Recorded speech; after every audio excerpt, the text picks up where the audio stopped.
DIYers, another episode of Shade Tree Mechanic and Handyman Carl. I recently helped a friend do repairs to his swamp cooler. I estimate that if he had to buy a new cooler plus the labor, that would have cost about 800 bucks. What we did was purchase some Gorilla Glue tape and Flex Seal rubber paint, plus some disposable gloves and throwaway brushes, and for about 50 bucks. So a total savings of approximately $750.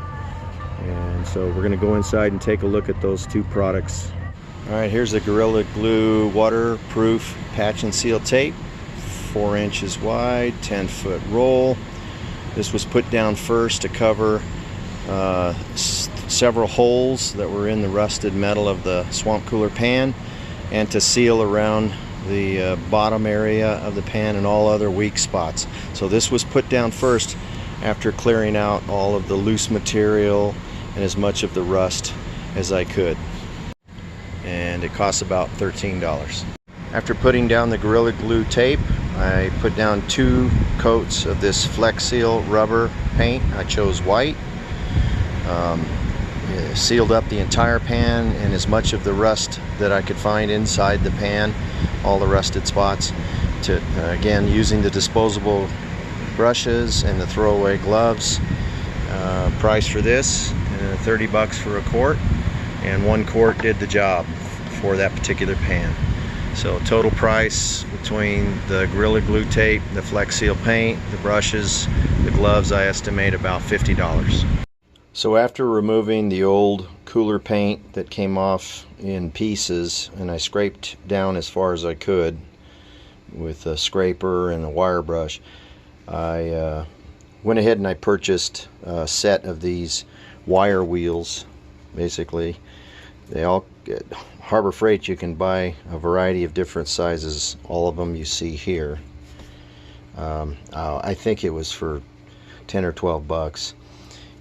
Anyway, the ones that I used the most were this one, this wire brush, this large one that I have on my drill, and then I used this medium size brush. So if you have one of those already, no need to buy the set. I was helping a friend with his swamp cooler on his roof. We got it going, filled it with water, everything was working fine, and then I noticed an extensive leak coming from the bottom of the pan under here, right on the roof. So basically we had to drain all the water out of the pan. And before you do that, I'll stand up here.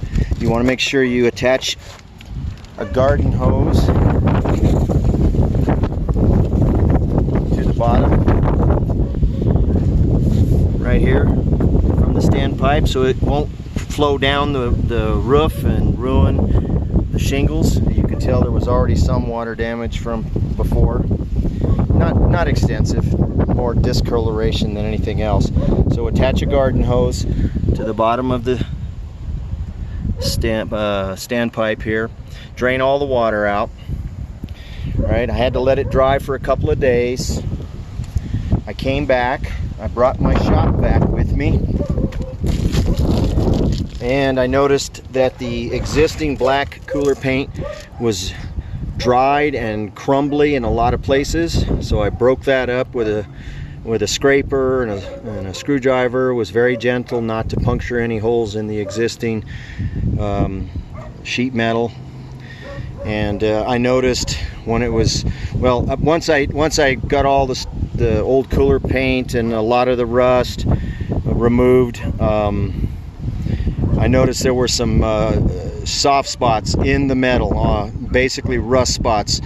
There was one right here, and if I would have pushed, I could have pushed my finger all the way through. There were 3 more holes over here. Also, I could have pushed my finger through, so I had to be careful not to do that when I was doing the work. I purchased some wire wheel bits that will go inside of a drill, and I showed a clip of that earlier.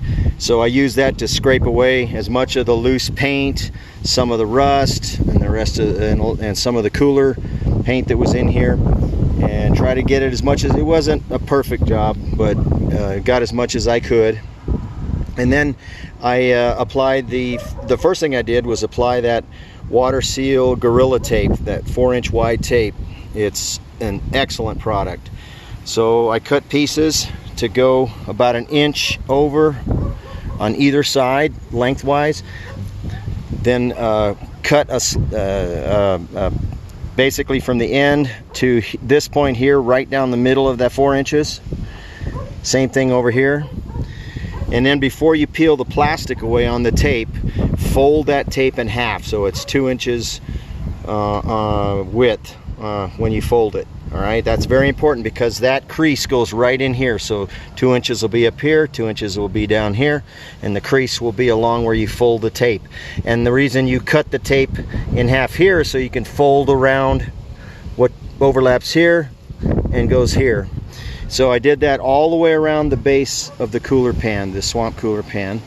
And then there was a weak spots in here and in here, so I put extra tape, pieces of tape in here, pieces of tape here. I reinforced all 4 corners. I put pieces of tape up above the water line here, all the way around. And so focusing attention on covering areas that could be vulnerable to leaking. I did not do anything underneath because I didn't want to trap any moisture that might be in here still. So I want to give a place for that moisture to go that might be trapped after sealing the pan itself. All right, once the Gorilla Glue tape was installed, I got the Flex Seal rubber paint, basically is what it is, and this stuff turns into rubber. It feels just like rubber.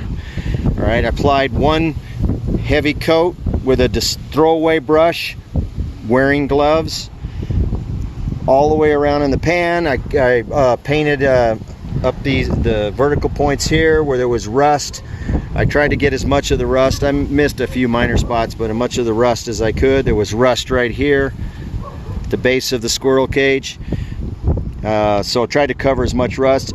I waited a day, let it set, came back and applied a second coat all the way around of the latex paint. So I'm back here today after it's dried. The second coat is dried, and I'm going to fill the pan, and we're going to make sure there's no leaks anywhere.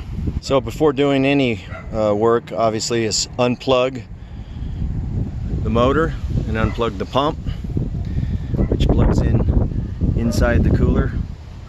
Alright, and I have filled it with water, and there's no leaks anywhere underneath.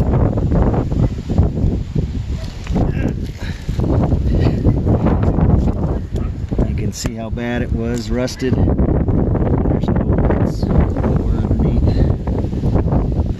Alright, before it was dripping down right here and running down the roof.